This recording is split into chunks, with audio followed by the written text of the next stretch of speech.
And welcome to another special podcast from the Neil Haley Network. And it's called the Photographic Memory Podcast with our host, Dr. Shannon Panzo. Dr. Shannon, thanks for stopping by. And I'm so excited to learn about photographic memory. How are you today? Oh, I'm doing great. It's a great day here in Australia, and I'm really happy to see you. Well, I'm excited to see you as well. And so let's kind of just jump right into the history of photographic memory. Well, uh, whenever you're born to this planet, you're born with an eidetic memory. Now, the eidetic memory is your memory on all sensory bases. So whatever you see, whatever you hear, smell, feel, touch, etc. All those things, and even further, you can go into ESP type things, but uh, all the senses that you actually partake in, those are of the eidetic memory. And you have full access to this from the time that you're born till, uh, well, actually, you always have access to it. The problem is along the way, we're told that that's no good anymore, that we're actually taught away from using it. That's called reading. And then we lose access to it simply because this is what um, this is what the establishment does to us. In learning to read, we are taught away from the eidetic memory. The eidetic memory is something that does not lay on the tongue very well. It's not something that people remember how to say it properly. So what ends up happening is along the way somewhere, somebody decided, gee, let's call this the photographic memory. Well, it makes sense because Right. since most people actually learn by visual contact. Uh, by using this as a visual memory representation, that's where the word photographic memory actually came from. So there's a lot of people that say that the photographic memory doesn't exist. Well, essentially, they're true because it isn't actually the photographic memory, it's the eidetic memory that we're born with. Since we're born with the eidetic memory, we never actually lose it. We lose touch with it. We lose the understanding how to frequently use it. But the first 5 years of our life, we learn the most incredible things, the hardest things that there are to learn in our life. And we can learn multiple languages without even an accent, simply by utilizing the eidetic memory or the photographic memory. So this is a real important part of our development, and it can continue to be part of our Right. development throughout life. But we have to come to terms with it. And that's interesting to kind of come to terms with it. Who are some of the people that have come up with kind of using photo to kind of enhance photographic memory and stuff like that when they first came out, or eidetic memory, as you said? Well, there's a lot of people that simply use the photographic memory, and let me bring it into a more realistic term in this regard. Uh, at least 5% of the people that you come in contact with daily are utilizing the photographic memory to a heightened degree, but they don't let you know who they are. Why? Because early on in life, they were subjected to if they told somebody that they had a photographic memory, right away the person said, "Well, I'm going to test you on that. I want you to prove that you have a photographic memory." So these people learn to go to ground and just not tell anybody that they have a photographic memory because it becomes rather tedious having to prove yourself all the time. And that ends up happening that way where people simply want to be not recognized or be mediocre in that regard. So they go to ground. They don't tell anybody. These are the people that whenever they're going to school, they'll go and they won't do any study. They're straight A students. These are people that start carrying forward their photographic memory uh, in their adult life, and they'll continue to use it in their adult life likewise. You, because of what you do, you probably use a considerable amount of your photographic memory, but you could access a lot more of it. Using the photographic memory, because it is a natural ability, Right. is the way we need to exercise our brain so that we can get so much more out of our brain. And that's what we need to do. That's where I come in. Okay, before that, because remember, we're taking a step back. This is just episode one, the history. Who are some Right. well known people that have taught the photographic memory to That get have taught the photographic photographic memory. memory? Or, Well, yeah, the main person in my life was Dr. Richard Welch, and he was also my mentor. So he repeatedly taught the photographic memory since 1975, and I continued his work. I've worked with him. He was my mentor. I continued to work with him uh, before that. There's a educator. His name was Dr. Verl McBride. Dr. Verl McBride, back in the 1950s, noticed that there were things that were happening with children, and he tried to install things into the school system, and he was laughed out. He basically he was basically discredited and told to go his own way because he obviously didn't know what he was talking about. The Whenever we're dealing with the photographic memory, there is two distinct areas of people that are working with this. Uh, there's people that are promoters of the photographic memory, and then there's people that say that the photographic memory doesn't exist. Well, if you say the photographic memory doesn't exist, then it's so much easier whenever you don't have to do the work to make it look right. So, therefore, that's just the nature of it. got it. So your mentor, give me some strategies. How did he kind of teach you? Not we're not going to get into the nuances till later, but how did you get introduced to him? Well, originally,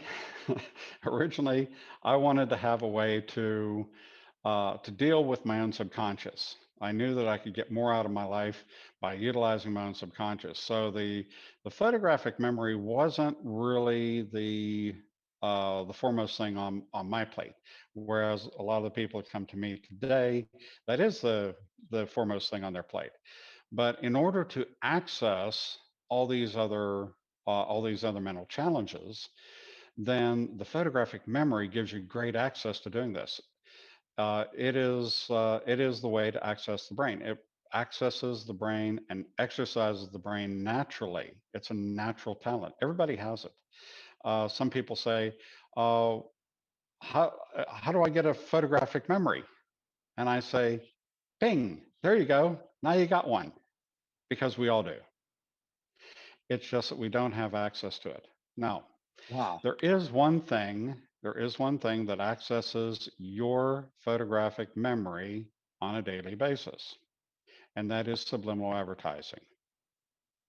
So by you taking Wow. Okay. control, Yeah. So then they don't want that to happen, right? The advertisers at all to be taught this. that's right. So if you take control of your own photographic memory, you basically take control of all this outside manipulation, and you can stop it. You can stop all the stuff from influencing your life in a negative way. Wow. Okay, so there's a great avenue for doing that just in that alone. Whenever it comes to people that are seeking education, whether it be children, a lot of look, there are so many different issues with regards to even grade school learning. Grade school learning, we have people out there that are looking at children that were absolute genius, and they go to school and they turn them into dummies, Right. and it happens all the time.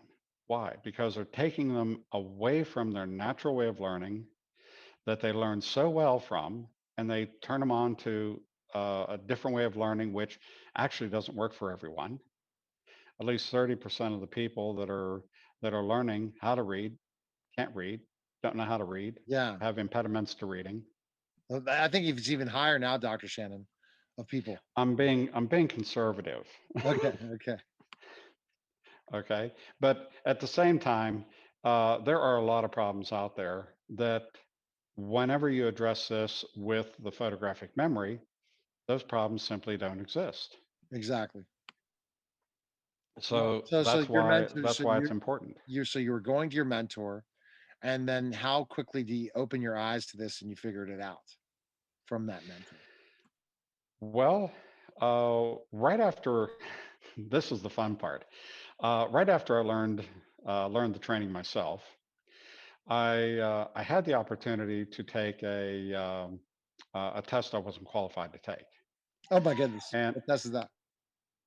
so what I did is uh, I went down to the library and I pulled out probably about 40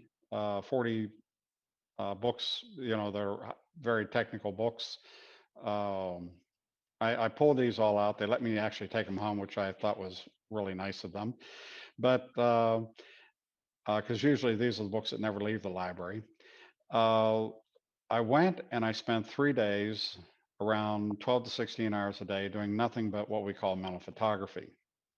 And the mental photography allowed me to digest all this material in 3 days' Correct. time.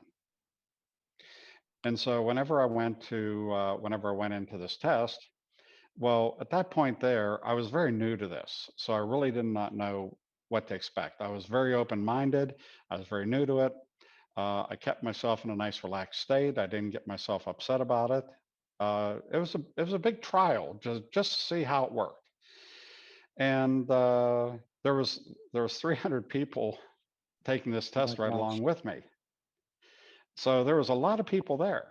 And so, okay, I go and I get ready to take this test. I walk in and sit down, and of course they go and they make all the make all the posturing and the to do. Don't you dare open up the test before your time and this and that. Oh, gee, terrible, terrible time test. It's gonna be terrible for you. You got to answer everything within the allotted time. Okay, fine. Sit down. They get the book in front of me, and the test is a book. Okay, it was a very Okay, intensive test, and so they get it in front of me, and I'm allowed to open it. Okay, so what have I learned to do with books at this time? Well, I've learned to mentally photograph books. So one of the first things I'm going to be doing is I'm going to be mentally photographing the test. So as soon as they say, "Okay, wow. go for it," everybody else rips open the book and goes for it, and they start answering all the questions. Da, da, da, da, da, da. And what do? I do a relaxation session. Oh my gosh. I get myself prepared to mentally photograph this book. Then I open my eyes and I start photographing this book uh, at a high rate of Okay. speed. I'm turning the pages, so everybody around me is like, ah! They don't know what to do because this guy's doing it all wrong. Uh, and essentially, basically, that's the way I went through the entire use of the process for the book, for the test. You're right. Okay.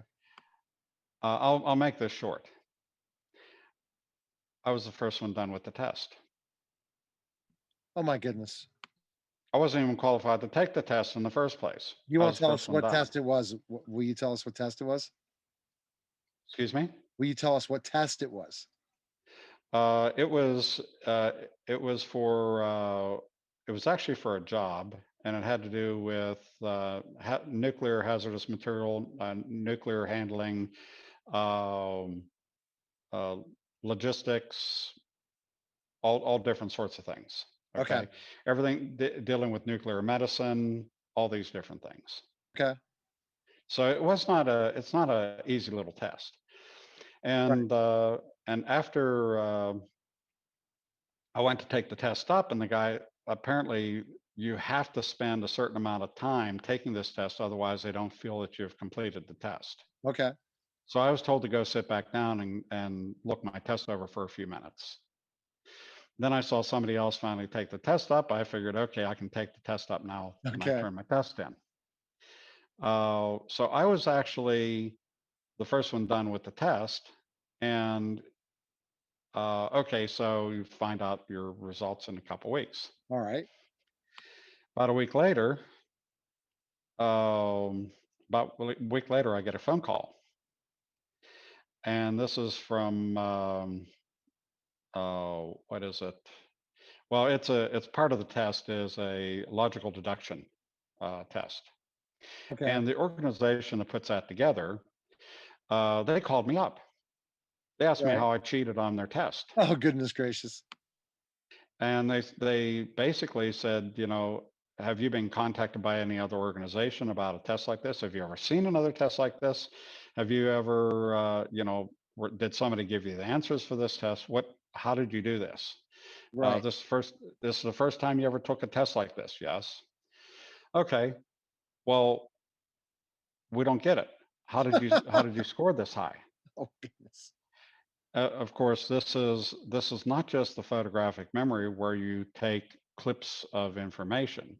It's also uh, it, it's also the ability to formulate your own conclusions, based on logical So output. this is not just photographic memory. It is photographic memory, but it's much, much more. Right, because you get so much more out of the photographic memory. So anyhow, they said, well, I, I I asked, well, what's the problem? They said, well, you missed all but one question. And I said, yes, it was the last question. And I actually told them what the four answers were. And I told them it was only a syntax difference between the two. And I actually got it right, but they counted it wrong. And they said, I Wow. think we've heard enough. Out of 300 people, 22 passed. That's how hard the Oh test my was. goodness. I was number 11. I didn't have to be perfect. So your mentor absolutely taught you that to get to be able to do this. Yeah. And that's where we go next. So let's talk about a different method of photographic memory. There are just people out there that teach differently than you teach and your mentor the history of photographic memory that say they can teach it. Well, this is one of the easiest ways. It's rudimentary, but there is a very easy way to use the photographic memory. And you'll see that there are some people that are out there teaching it. I'll give it away for free because I don't actually teach this method, but I know of it. And all you have to do is you have a room that doesn't have a lot of components in it. And you have somebody go, you memorize everything in the room. And then you go and you Gotcha. have somebody take something out of the room. Okay. Now you got to tell them what they took out of the room. All right. You may actually have to start with having something brought into the room, something put into the room, so that you notice a difference, because that's a little bit easier. Uh, and eventually you have more things in the room and more things get moved around and things like this, so that you can actually tell what has been removed, what has been added, Right. and what has been moved. Correct. And this is a way to develop rudimentarily the photographic memory, because you actually are taking a physical picture in your mind of the entire room. And it allows you to actually stimulate this. It'll take some time, but this is a really great way of doing it if you have no other way to do it. But that's not your way, and we'll find out. Does anyone else teach any other different way of in the history of photographic memory since the beginning when first people discovered there is photographic memory? Well, I imagine that, okay, let's say, you're a guy, okay? Right. You're a guy and you love the way that women look. Now, I'll try not to be sexist. Okay. But let's say you're a guy, you love the way that women look, and I think it's legal staring is something like 3 seconds, 2.5 to 3 seconds. Okay. And after that, you're actually staring at somebody.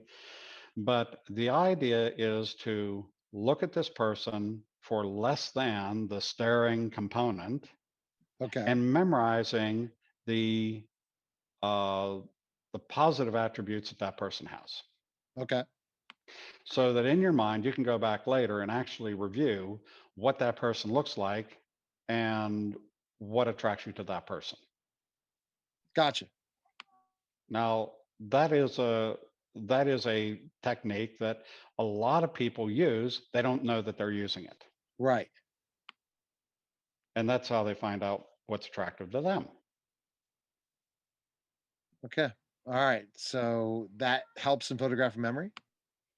Well, of course it does. It's part of the photographic memory. Uh, now, let's say, uh, okay, let's say you're on a, let's say you're on the football field. Okay. You're one of the players on the football field, and you notice that a person has a certain way of they turn their leg or something like this. It indicates a deficit. Okay. You'll memorize that, and you'll use that to your advantage. Okay. So that's also in a way just looking at disadvantages That's of people photographic don't know. memory Oh, because wow. you'll associate that with that person, and years later you'll even associate it with that same person What if because you photographic memory lasts forever. Okay. All right. Well, that's great. So you've kind of taught us the photographic, not taught us the history of photographic memory. You've talked about your mentor's story, but people right now, you have a method.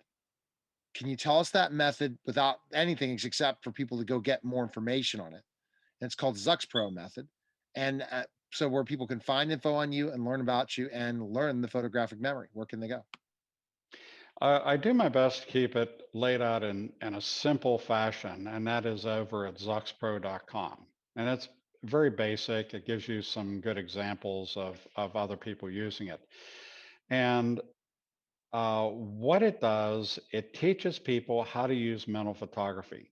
Mental photography is the greatest brain exercise in the world because it's natural and it utilizes the photographic memory in a very constructive way. The mental photography allows people to take on board information 25,000, 50,000, or more words per minute. Okay. The average reading speed is 250 words per minute. Correct. So it's 100, at least 100 times your average reading speed. That's You crazy. can go through you can go through a 300-page novel in a matter of 10 minutes 3 times.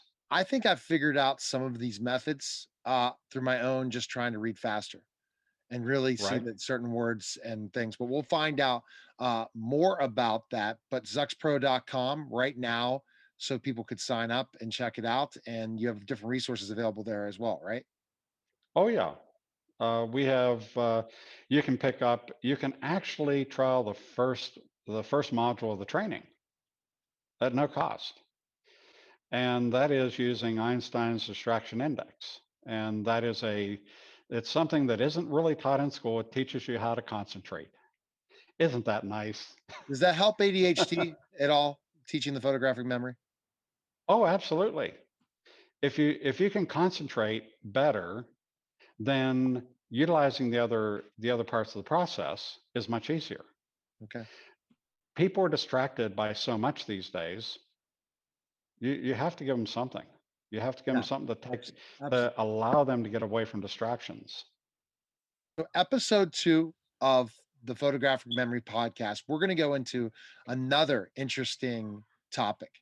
And that topic is going to be basically the just how do you develop the photographic, what benefits do you get from learning by learning the photographic memory, kind of going in a few benefits each week, like because there's multiple benefits, and kind of describe each one of them. Does that sound good? Sounds good to me. I All got right. plenty. Zuxpro.com for more information. Check out Dr. Shannon on all different social media platforms, and also the Photographic Memory podcast Instagram and Twitter page. And I appreciate you coming by and look forward to our next discussion. Thanks for having me. All right, guys, that was the Photographic Memory podcast. Take care.